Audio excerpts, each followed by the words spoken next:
आज सबसे पहले हम बात करते हैं बीए पार्ट फर्स्ट के ज्योग्राफी के पेपर की, ज्योग्राफी के पेपर फर्स्ट की, जो कि सबसे पहले हम बात करते हैं ज्योग्राफी का अर्थ। शाब्दिक रूप से ज्योग्राफी का अर्थ की हम बात करें, ज्योग्राफी जियो प्लस ग्राफी अर्थात जियो का अर्थ लगाया जाता है पृथ्वी से और ग्राफी का अर्थ लगाया जाता है अध्ययन से। अर्थात हम बात करें पृथ्वी का अध्ययन को ही सामान्य रूप से ज्योग्राफी या हम कह सकते हैं भूगोल कहते हैं। लेकिन इससे पहले आप सभी को पता होना चाहिए, आपने ज्योग्राफी विषय को चुना है तो इसकी जो सामान्य जानकारी की हम बात करें कि इसे कब कब किस प्रकार से इसने विकास किया। यदि हम बात करते हैं ज्योग्राफी को एक अलग सब्जेक्ट के रूप में जो सबसे पहले पढ़ाया गया वो अलीगढ़ मुस्लिम विश्वविद्यालय, अलीगढ़ मुस्लिम विश्वविद्यालय में इसे सबसे पहले पढ़ाया गया था। उसके बाद हम बात करें ज्योग्राफी के सामान्य जानकारी के रूप में हम बात करें ज्योग्राफी के पिता या हम कह सकते हैं भूगोल के जनक के रूप में हम हेकेटियस को जानते हैं। हेकेटियस, ये सामान्य जो जानकारी आप 6th क्लास से पढ़ते आ रहे हो। और यदि हम बात करें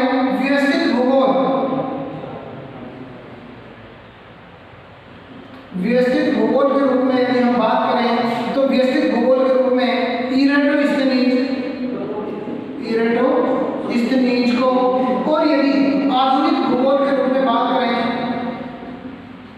आधुनिक भूगोल के रूप में हम बात करें तो आधुनिक भूगोल के रूप में जो जाने जाते हैं, आधुनिक भूगोल के जनक जो जाने जाते हैं हम्बोल्ट महोदय को जाना जाता है। इस आधार पर ही अनेक विद्वानों ने ज्योग्राफी के विकास में अपना अलग अलग योगदान दिया। हम बात करते हैं सन 1956 में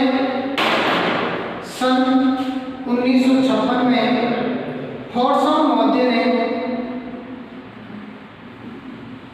महोदय ने अपनी परिभाषा में कहा था कि पृथ्वी की सतह का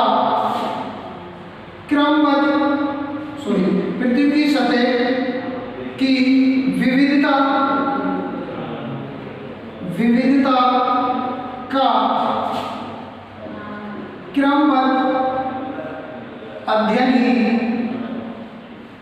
ही भूगोल कहलाता है। ये कहा था सन 1956 में हॉर्सन महोदय ने अपनी पुस्तक में कहा था। इन हॉर्सन महोदय ने ही भूगोल को दो शाखाओं के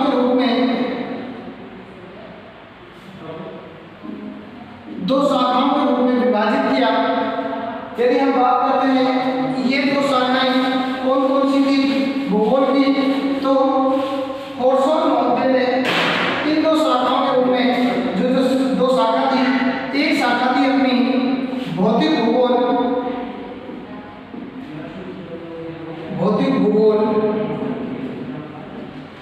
दूसरी शाखा थी मानव भूगोल।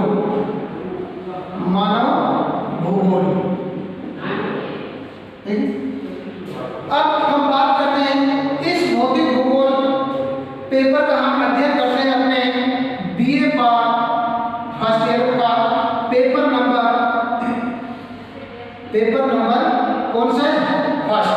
जबकि मानव भूगोल का जो हम पढ़ते हैं अध्ययन करते हैं ग्रेजुएशन में, तो ये बीए पार्ट सेकेंड ईयर का सेकेंड पेपर, कौन सा पेपर है, सेकेंड पेपर है। अब हम बात करते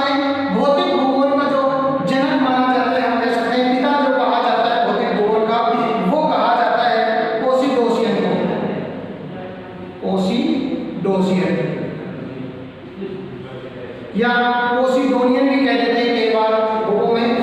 जबकि मानव भूगोल का जो जनक कहा जाता है वो ग्रेविथ रेडजेल को कहा जाता है, रेडजेल को कहा जाता है। ठीक है, अब हम बात करते हैं भौतिक भूगोल। आपके विषय में या हम कह सकते हैं आपके बीए पार्ट फर्स्ट में हम फर्स्ट पेपर का अध्ययन करते हैं, जो कौन सा है, भौतिक भूगोल।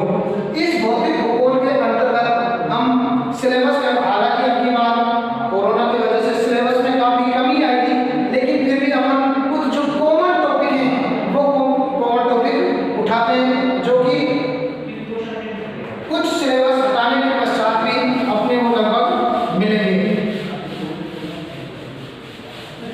अब हम बात करते हैं भौतिक भूगोल के अंतर्गत आपका सेक्शन, या हम बात करें खंड ए। एक खंड में अपना टॉपिक है वायुमंडल। वायुमंडल का संगठन व संरचना। संगठन व संरचना 100% ये क्वेश्चन आता है हर बार। लगभग या तो संगठन पूछता है या संरचना पूछता है। यदि हम बात करें वायुमंडल की संगठन की, मुख्य रूप से वायुमंडल के संगठन में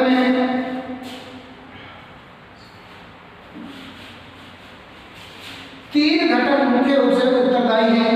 ये जो 3 घटक हैं, पहला है अपना धूल कण, दूसरा है अपना जलवाष्प, तीसरा है अपना विभिन्न गैस या गैसें। धूल कण की बात करें, हम देखते हैं वायुमंडल में विभिन्न धूल कण उपस्थित हैं। जो हमारे हम बात करें, ये सभी धूल कण सूर्य से आने वाली जो किरणें होती हैं उन किरणों को क्या करती हैं, सूर्य के उदय व अस्त के समय इन धूल कणों के कारण ही सूर्य की जो किरणें हैं वो विकिरित होती हैं। ये हम कह सकते हैं कौन सी किरणें सूर्य की, दीर्घ नहीं, लघु किरणें। कौन सी, लघु किरणें। केवल ये क्वेश्चन आया हुआ है, हमें जो प्राप्त होती है सूर्य की कौन सी किरणें होती है, लघु किरणें। ठीक है, इन धूल कणों के कारण ही सूर्य के उदय और अस्त के समय जो हमें वायुमंडल का जो रंग जो दिखाई देता है वो कैसा दिखाई देता है, गुलाबी दिखाई देता है। ठीक है, फिर हम बात करते हैं जलवाष्प की।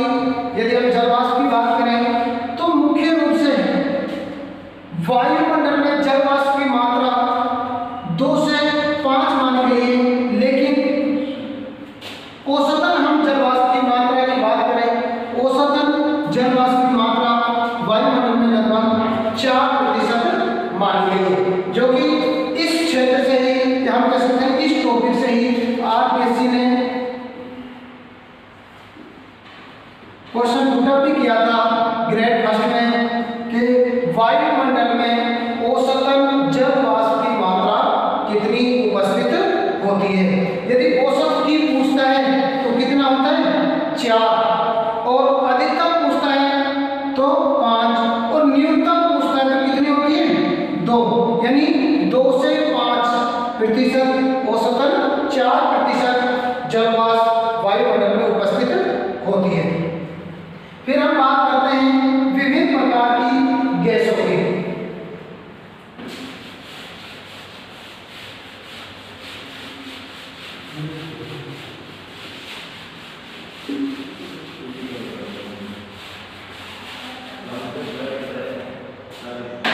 यदि हम बात करें विभिन्न प्रकार की जो गैस हैं,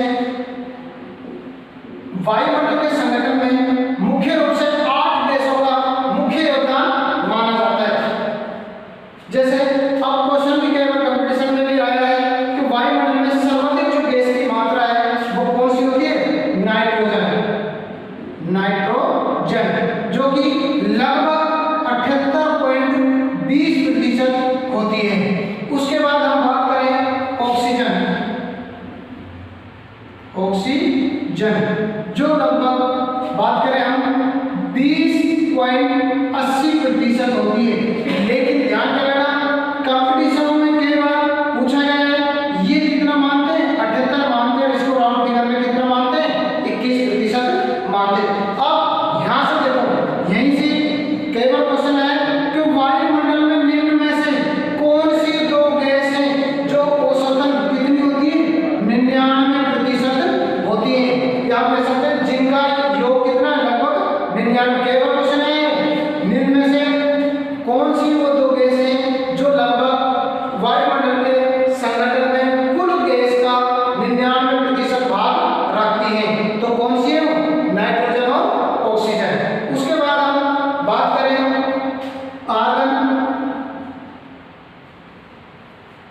जो लगभग 0.93% भाग रखती हैं। उसके बाद हम बात करें कार्बन डाइऑक्साइड,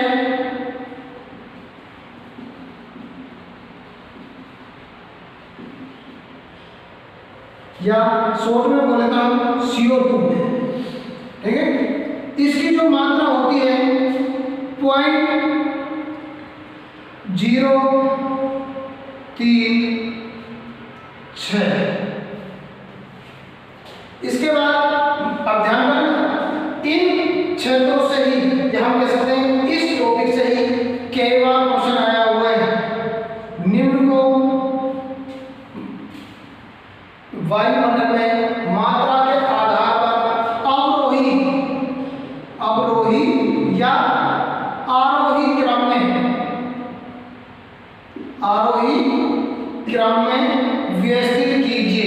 तो ये ध्यान देना, मोस्टली इन 4 गैसों से ही क्वेश्चन निकलता है, नाइट्रोजन, ऑक्सीजन, कार्बन और कार्बन डाइऑक्साइड, ठीक है। इसके बाद हम बात करें और जो अन्य गैस हैं, मीथेन है, हीलियम है और हाइड्रोजन है। अब देखो केवल क्वेश्चन यहां से पूछेगा वायुमंडल की सबसे हल्की गैस कौन सी है? हाइड्रोजन। और जबकि सबसे भारी गैस की हम बात करें तो कौन सी है? कार्बन डाइऑक्साइड, या हम कहते हैं CO2, ठीक है। सबसे भारी गैस होने के कारण ही ये पृथ्वी की सतह पर अधिक, या कह सकते हैं पृथ्वी की सतह के निकट पाई जाती है। ये मुख्य रूप से 3 घटक हैं जो वायुमंडल के संगठन में सहायक है। इसके बाद हम बात करते हैं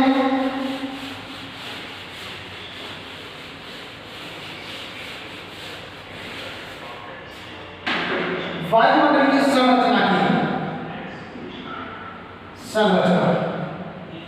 ठीक है। यदि हम संरचना की बात करें वायुमंडल की, मुख्य रूप से इसे अध्ययन की दृष्टि से विभिन्न परतों में विभाजित किया जाता है। जैसे हम बात करें वायुमंडल की सबसे निचली परत कौन सी होती है? क्षोभमंडल। उसके बाद हम बात करें समताप मंडल। उसके बाद हम बात करें मध्य मंडल। इसके बाद हम बात करें आयनमंडल। और यदि इसके बाद हम बात करें तो ये है बहिर्मंडल।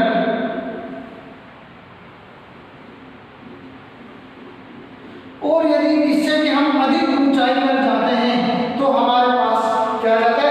अंतरिक्ष आ जाता है। क्यों? क्योंकि इससे अधिक ऊंचाई पर जाने पर वायु बिल्कुल क्या हो जाती है? विरल हो जाती है। अब देखना,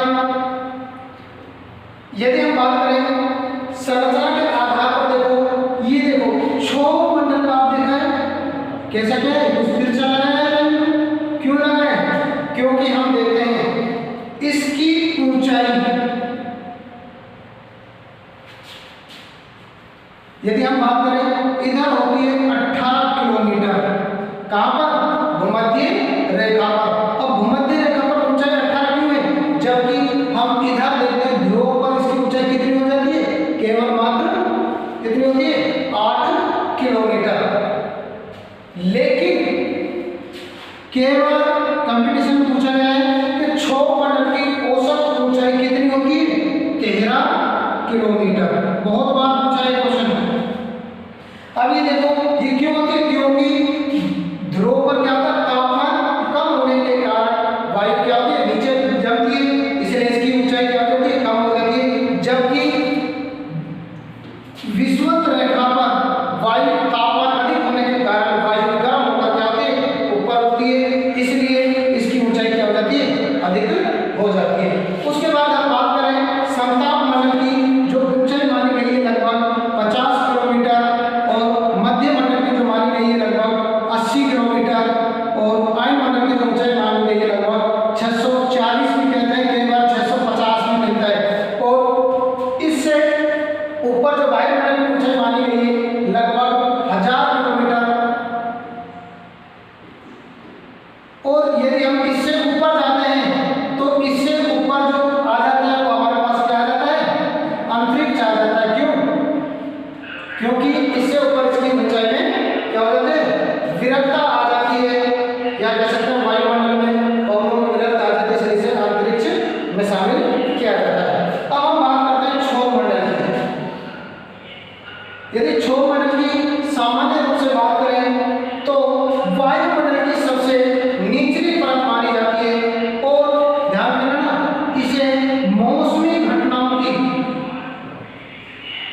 छत भी कहा जाता है। क्या कहा जाता है?